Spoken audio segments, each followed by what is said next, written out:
Black Girls Podcast, a weekly conversation about mental health, personal development, and all the small decisions we can make to become the best possible versions of ourselves. I'm your host, Dr. Joy Harden Bradford, a licensed psychologist in Atlanta, Georgia. For more information or to find a therapist in your area, visit our website at therapyforblackgirls.com. While I hope you love listening to and learning from the podcast, it is not meant to be a substitute.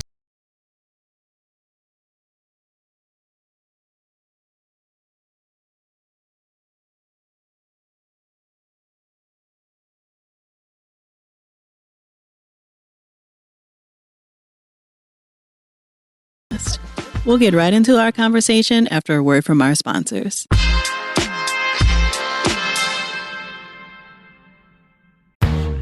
Hi, I'm Adam Grant, and you may know me from the podcast Work Life.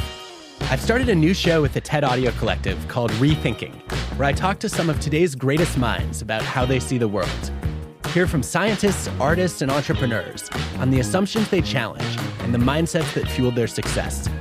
Guests include Brené Brown, Lin-Manuel Miranda, Mark Cuban, and more. Listen to Rethinking on the iHeartRadio app or wherever you get your podcasts.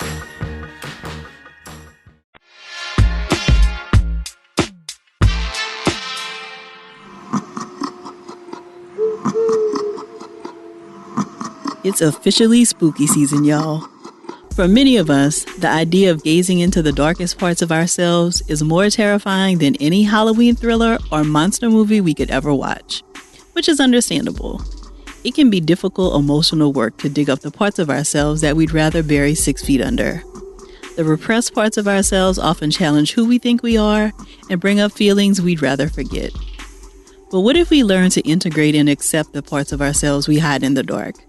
What if uncovering the parts of ourselves we're hiding in the shadows will illuminate who we really want to be? In this week's session, I'm joined by licensed therapist and author of the Shadow Work Workbook, Self-Care Exercises for Healing Your Trauma and Exploring Your Hidden Self, Jor-el. Our conversation explores how shadow work allows for more self-acceptance and living a more aligned life, and the hidden gifts and talents that may be locked away in our shadow selves. If something resonates with you while enjoying our conversation, please share it with us on social media using the hashtag TBGInSession. Or join us over in the Sister Circle to talk more in depth about the episode. You can join us at community.therapyforblackgirls.com. Here's our conversation. So, Jor-el, can you get started by telling us what is shadow work? Sure. So shadow work to me is the process of bringing the unconscious conscious. So it's about connecting with the hidden parts of ourselves that we probably don't acknowledge in our day-to-day interactions. I kind of think about it in terms of like the Wizard of Oz moment where they finally discover who the wizard is, right? And it's like peeling back that curtain to saying like, what is the reality of the things that have been the driving forces in my world, in my space, that maybe I haven't acknowledged. And so shadow work to me is the process of getting connected to those things and figuring out what you want to do with them and how you want to exist alongside them. Can you say some about the history of this term? Like, where does this term come from, our shadow work or our shadow self? Yeah. So the term shadow was popularized by analysts, psychoanalysts, whatever terms people use in those days, Carl Jung, who was a competitor of Freud. So he's another old white dude back in the day who was trying to figure out why people do the things they do and how to treat people and take care of people. And he came up with this idea that sort of mirrors Freud's idea of the unconscious, but he kind of expanded upon it to give this language that was a little bit more psycho-spiritual, which is a lot of what Jung was about. You know, he was someone who was a traditional analyst, but he was also this person and scholar who was interested in astrology and the connection between psychology and astrology and spirituality. So he was a little different than Freud in sort of how he conceptualized and how he thought about understanding all the parts of ourselves. And so if Freud had the unconscious, Jung had the shadow, which is sort of like this hidden kind of part of yourself. Since then, that's been the strict Jungians will refer to the shadow, but it's not one of those really popular terms that comes up a lot in mainstream psychology. So how do we get started with doing shadow work? Like, let's say somebody hears our conversation and they're like, okay, I'm ready to do some of this shadow work. What does that even look like to get started? First, I want people to recognize that it can be very difficult, right? Looking at yourself deeply, looking at parts of yourself that maybe aren't as good or wonderful or wholesome, caring, is hard work psychologically. And so the way I talk about it in the book is sort of this kind of like 3-step process. And it's really, from our sort of like mental health training, I take a trauma-informed approach to it.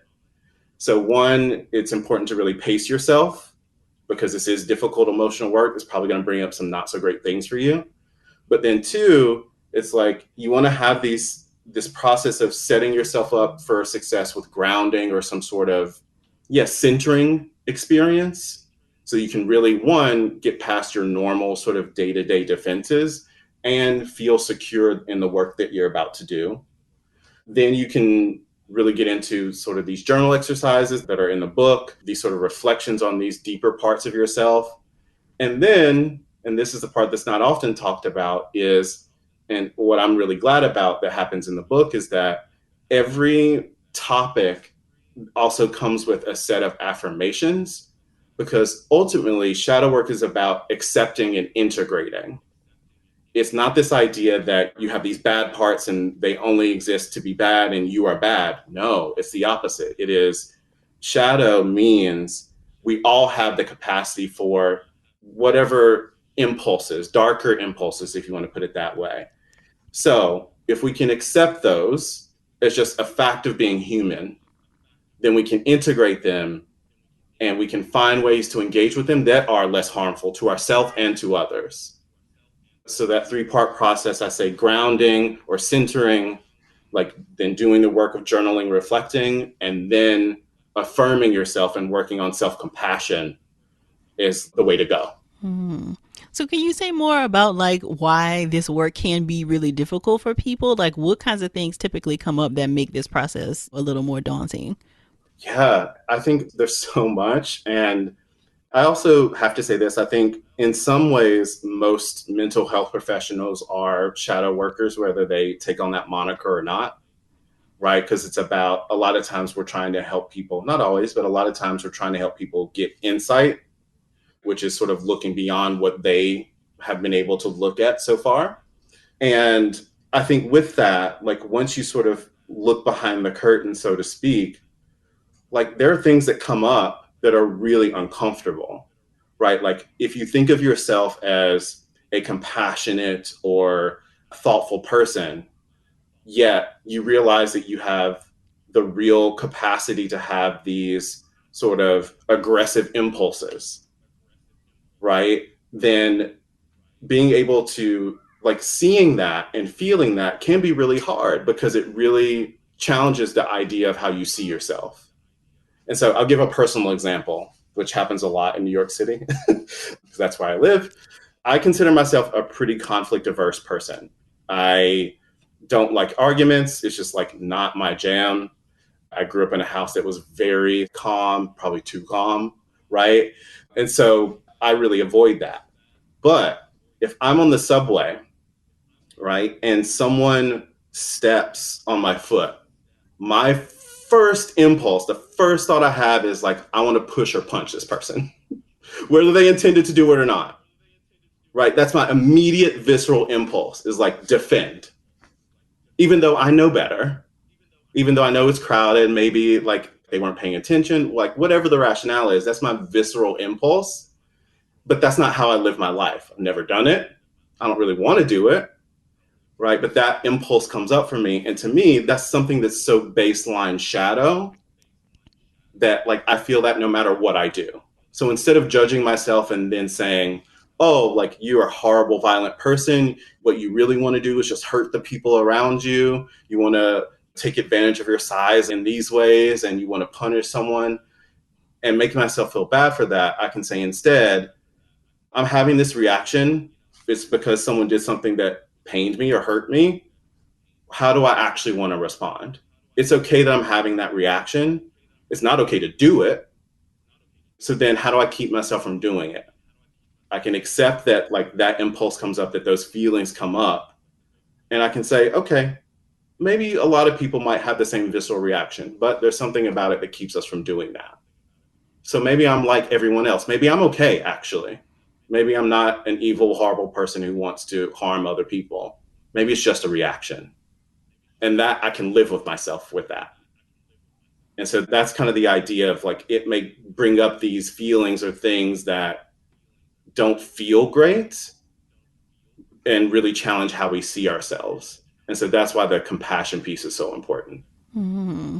So what would be the purpose, Jor-el, of like learning that about yourself, like learning that you have this impulse, even though you wouldn't act on it? How might it be helpful to know if you did shadow work and came up with this conclusion, which it sounds like maybe you have? How is this information helpful to you? Like, how do you use it?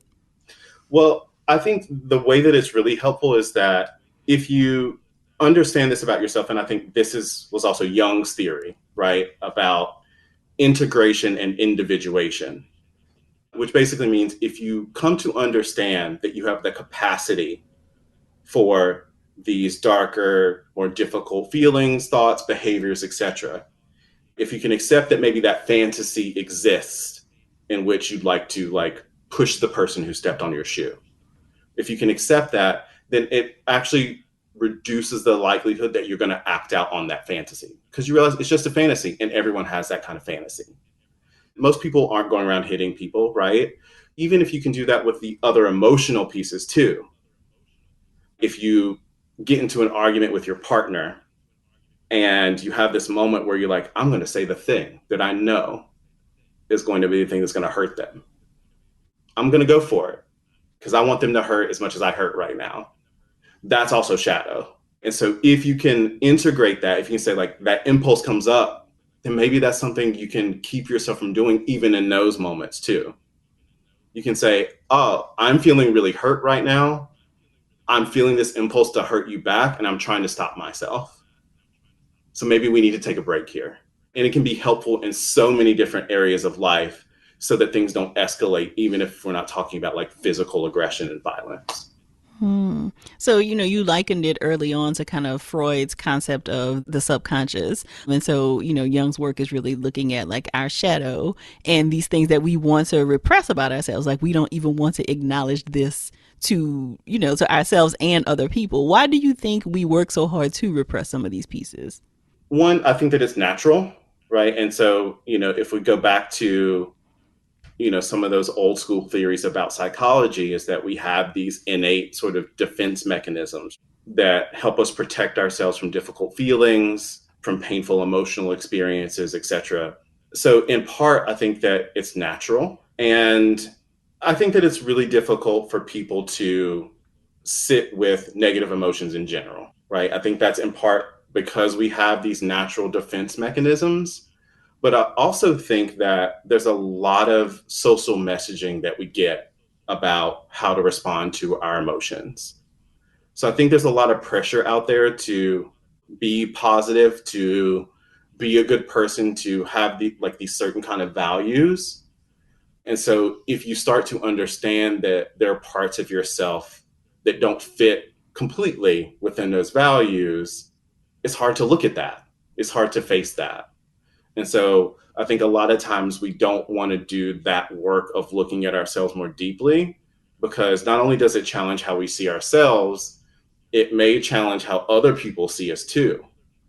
And so then you're getting into the social status, like how you show up in the world, how people will respond to you if they knew this sort of like uglier, hidden side of you. And so I think that's a lot of what keeps people from doing that deeper work, is that it is scary. It is scary to face that. Mm-hmm. So I feel like a complement to shadow work is often inner child work. Is that similar, or what is like the connection between inner child work and shadow work? Yeah, that's a good question, especially because so many people are sort of talking about inner child work now. I tend to frame it as inner child work is or can be a part of shadow work, in so much that the things that we experience when we are younger very easily can become repressed, right? Because we don't have the sort of skills to really deal with them when we're 8, 9, 10. And so I like to think of like inner child work as being a part of shadow work, but obviously you can engage with your inner child in any form of therapy. But I tend to think that, like, since repression comes so easily for us as children, not easily, but maybe a bit more automatically as children, it really makes it inner child work is really fertile ground for shadow work, because repression and denial or extreme compartmentalizing is a hallmark of shadow work, right? It's like pushing all that stuff to the back corner of your mind, and you never really look at it. And so I think that shadow work can offer this sort of a good, healthy space to engage with those things that have happened in your younger years that maybe you haven't thought so much about as an adult or as someone who's grown up a bit more. Mm-hmm. More from my conversation with Jor-el after the break.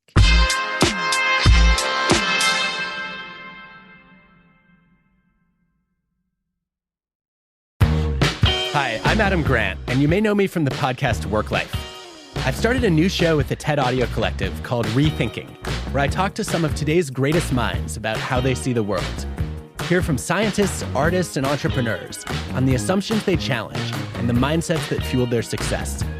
Guests include Brené Brown, Lin-Manuel Miranda, Mark Cuban, and more. Listen to Rethinking on the iHeartRadio app or wherever you get your podcasts.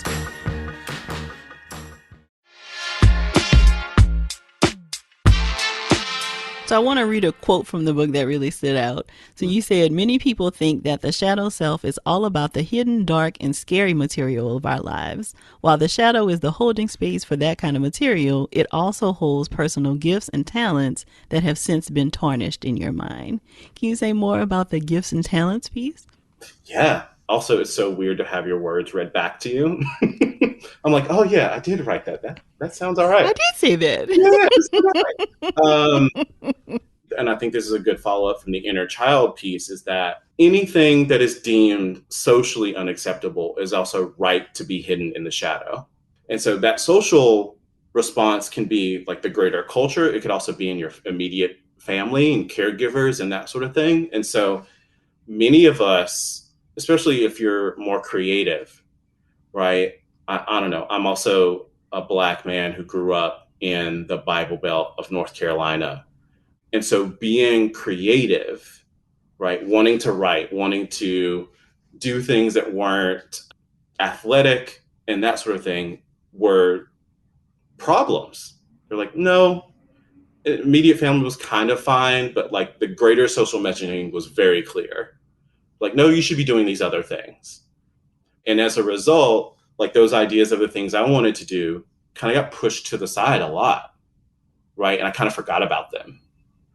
And so this idea of in the shadow, there can also be these really awesome things about you that you just received messaging about was not okay, that was inappropriate, or you should be focusing on something else. Those things get repressed too.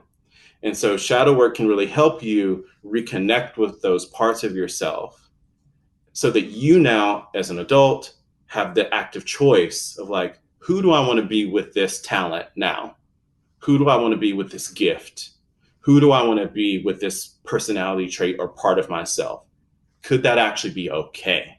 And so, yeah, I think that we talk about the shadow a lot and about what's sort of dark and scary and aggressive, but there are also really beautiful things there too.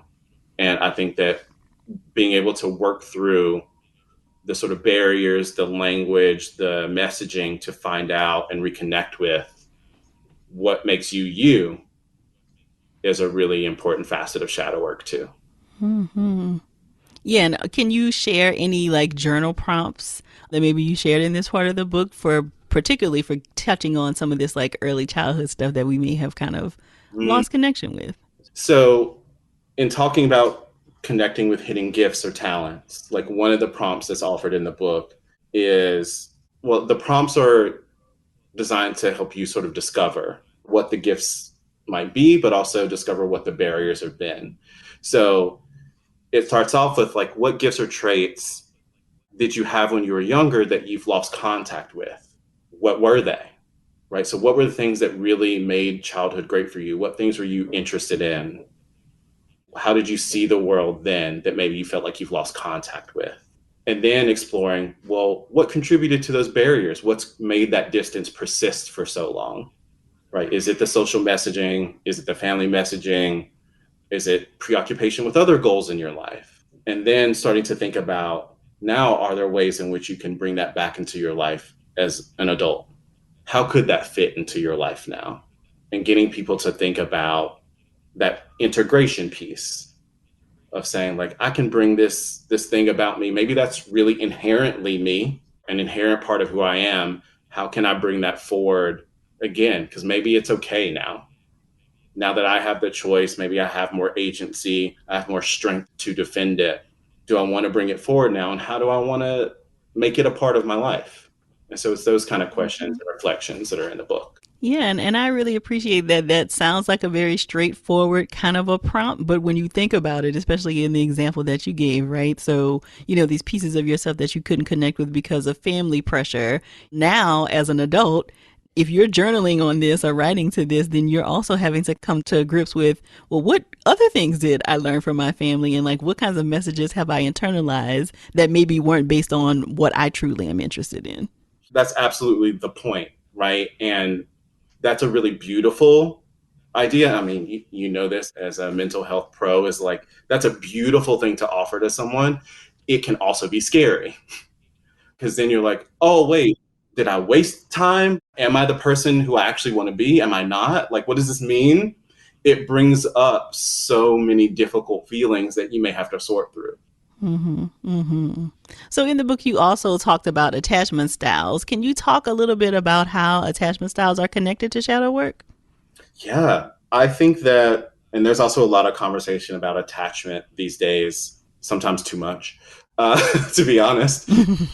But the reason why I felt it was important to include it in the book was the attachment that we have with family primary caregivers when we're young really creates narratives for us. So whether you really believe in attachment theory or like the specific categories or that sort of thing is less important than the idea that those early relationships and those early experiences inform how we view relationships, right? And so there are likely ways in which every adult acts out some of the patterns that were present in their early life when it comes to attachment and relationships. That's our primary model for how we relate to the world outside of us.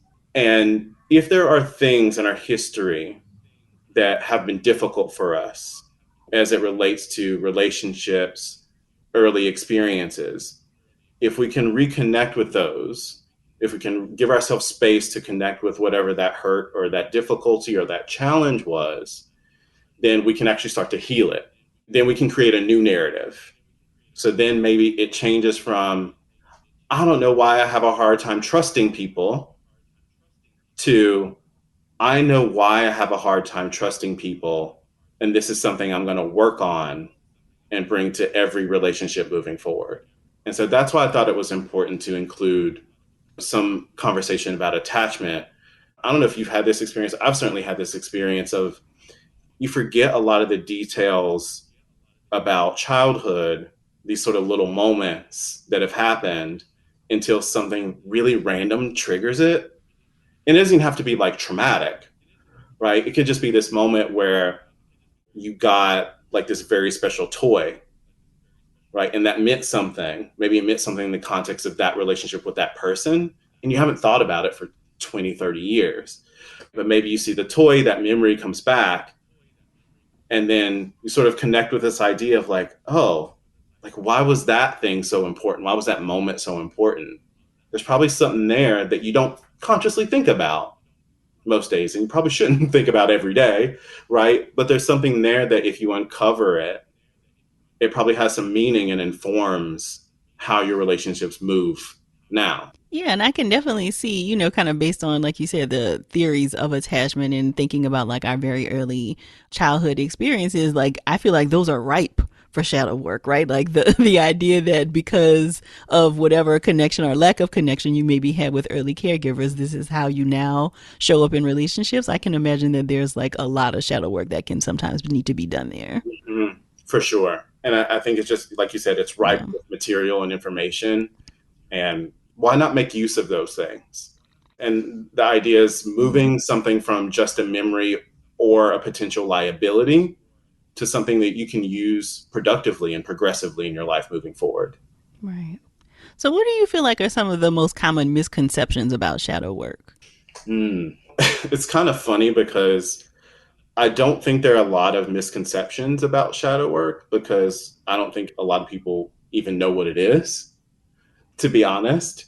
So there's that. But by extension of that, I think that people don't think that it can be helpful because it requires, and we hear this argument sometimes about therapy in and of itself too, is it's like, oh, if you're looking back or you're looking into these deep things, right? Like, I'm fine. I'm going to work. I have this relationship. I'm doing whatever. I'm fine. Things are okay on my end. So I think there's this idea that shadow work and really any personal development work isn't necessary or can't be helpful. And my response to that is you can certainly go about life in whatever sort of like fashion or level feels right for you.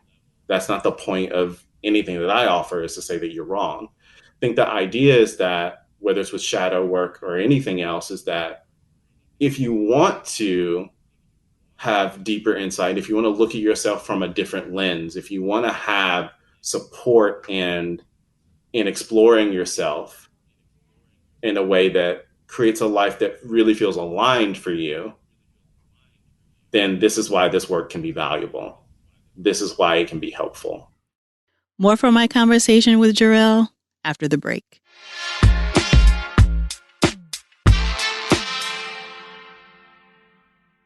Hi, I'm Adam Grant, and you may know me from the podcast Work Life. I've started a new show with the TED Audio Collective called Rethinking, where I talk to some of today's greatest minds about how they see the world. Hear from scientists, artists, and entrepreneurs on the assumptions they challenge and the mindsets that fueled their success. Guests include Brené Brown, Lin-Manuel Miranda, Mark Cuban, and more. Listen to Rethinking on the iHeartRadio app or wherever you get your podcasts.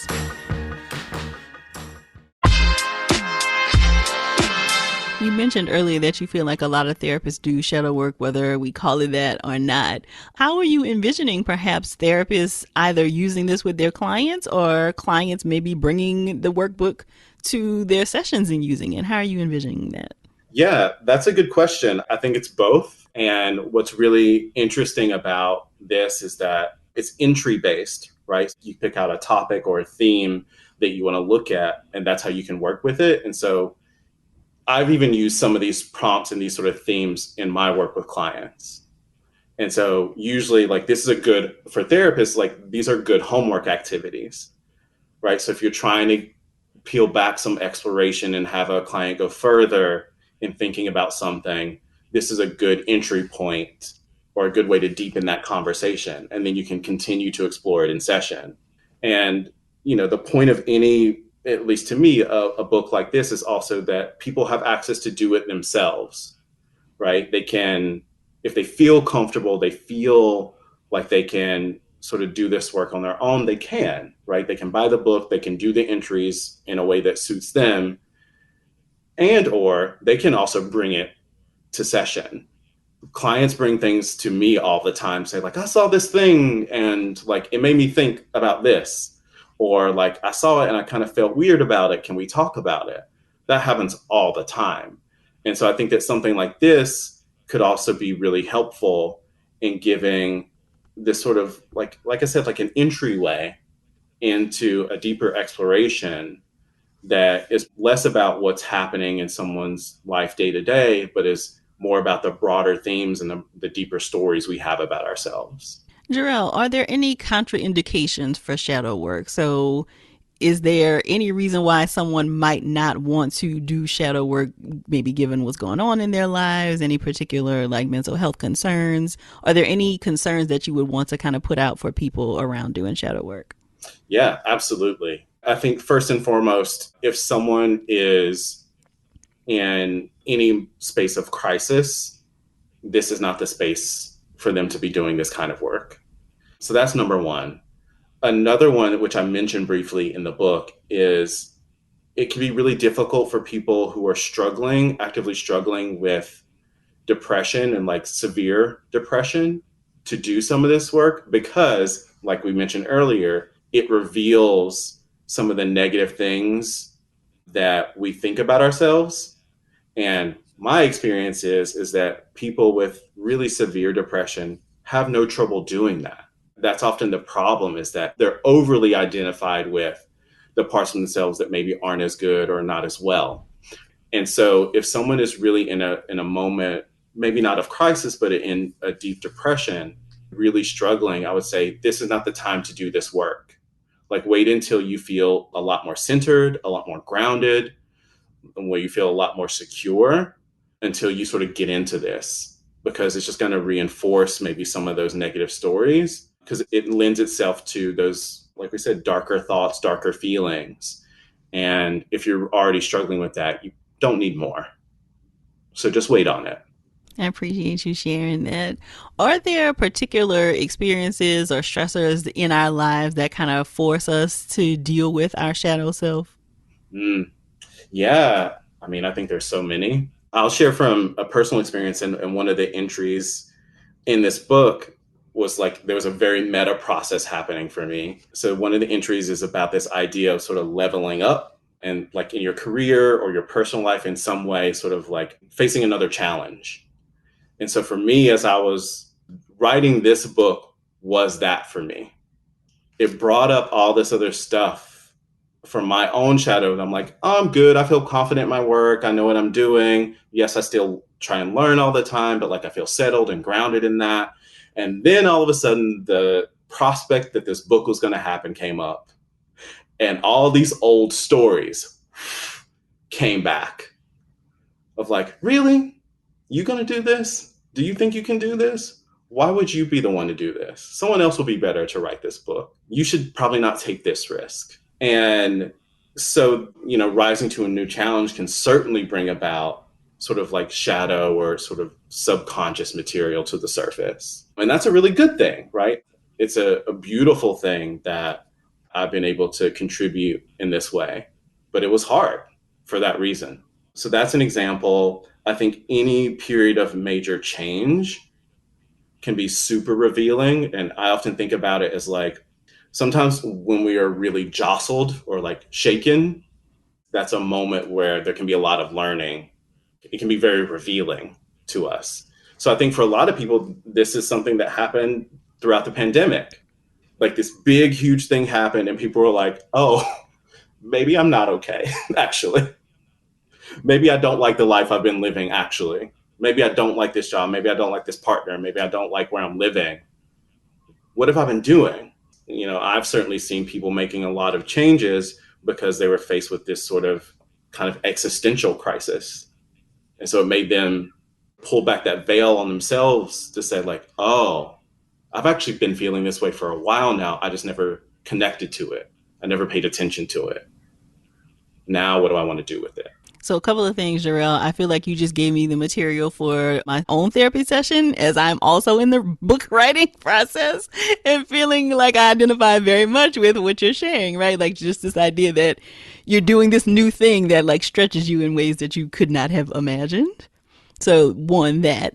And, I also think there's something about like just getting rid of all of the busyness that was happening in our lives when we had the first lockdown, so to speak. Like, I think that just allowed people to have more space and more stillness to kind of think through some of these things that you just typically don't because you're running from thing to thing.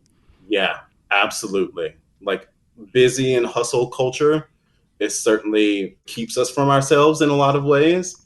Yeah, and I've been having so many conversations, both professionally and personally, about like people really redefining how they want to spend their time, what's important to them, all of that stuff. So yeah, absolutely. Mm-hmm. So how did you decide that this was the book? I mean, you talked a little bit earlier about feeling like it was very timely, which I agree with, but you do so many different things. I've heard you talk about lots of different topics. So how did you kind of narrow in on shadow work as the thing you wanted to have your first book be about? It's a funny question because it actually was not my idea.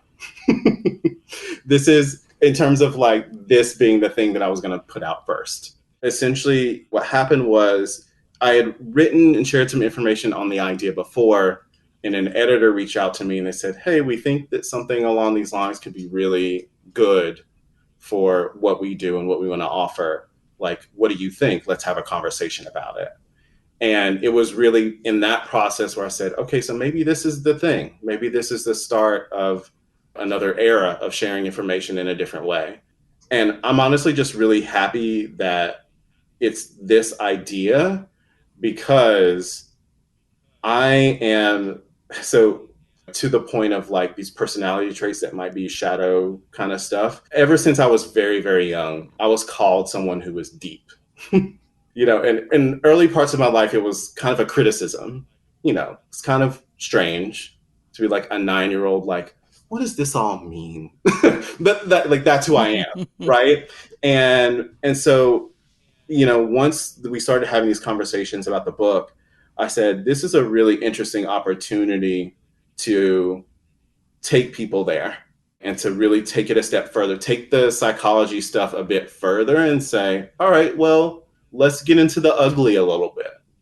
There's a lot of conversation about positivity and all of those things in that realm. Let's go the other way. Let's look at like what's really sitting back there that you don't want to look at. What's been really hard for you? What's been the thing that's really hard for you to integrate and break out of a pattern? Because maybe that's where you should be looking. Let's shine some light there. And so it just really aligned for me. And I'm really glad that it's sort of manifested in the way that it has. Mm-hmm. Yeah, I'm very excited too. I think people will get a lot of benefit from going through the exercises and really paying attention to the things that come up for them as a result of working through the workbook. Yeah. So you talked about affirmations, and I would love for you to share maybe 1 or 2 affirmations that you can, give our audience who may be interested in maybe attempting the shadow work, but maybe feel a little daunted by the process or feel a little worried about starting the process. What affirmation or words of encouragement would you give them? Sure. I guess I might say something like, I can do the hard work at looking at myself. I can survive understanding the parts of myself that feel difficult to look at. These parts of myself are part of what makes me human. I think I'd start there. Those feel like a beautiful start. So where can we get the book, Jor-el? When is the book coming out? The book is out on September 13th. And so so very soon. So you're like in launch. I'm right in the middle of You're in launch mode. I'm right in the middle of Yes. it. Yes. So the book is available wherever books are sold, so wherever you feel most comfortable. I really want to encourage people to support independent bookstores if you can. I have a bookshop page myself. So if you want to purchase it there, that is an affiliate link. But really, any major stores, Amazon, I think Target, Walmart are going to carry it. It's wherever you can get your books. And so if it's not at your local bookstore, also call them. Send an email and say like, hey, I think you should order this book. I think that our community would really like it. That'd be awesome. Absolutely. And where can we stay connected with you, Jor-el? So what's your website as well as any social media handles you'd like to share? Sure. So you can find me all over because I tend to do many things. So I'm on Twitter and Instagram mostly at Jor-el Caraballo. So that's JOREL CARABALLO. On Twitter and Instagram. My website is jorelcaraballo.com. Also, my business is Viva Mental Health, and that's the handle on Twitter and Instagram as well. So that's a therapy practice I co-founded with my business partner and friend, and we are in New York, Pennsylvania, and California. We have offices. So if you're also looking for support in therapy, you can find out some information there too. Perfect. Well, thank you so much for sharing with us today, Jor-el. I really appreciate it. Thank you for the time and thank you for having me. Absolutely. I'm so glad Jor-el was able to share his expertise with us today. To learn more about him and to grab your copy of the Shadow Work Workbook, visit the show notes at therapyforblackgirls.com/session279. And don't forget to text 2 of your girls and tell them to check out the episode right now. If you're looking for a therapist in your area, check out our therapist directory at therapyforblackgirls.com/directory. And if you want to continue digging into this topic or just be in community with other sisters, come on over and join us in the Sister Circle. It's our cozy corner of the internet designed just for Black women. You can join us at community.therapyforblackgirls.com. This episode was produced by Fredia Lucas and Ellice, and editing was done by Dennison Bradford. Thank y'all so much for joining me again this week. I look forward to continuing this conversation with you all real soon. Take good care.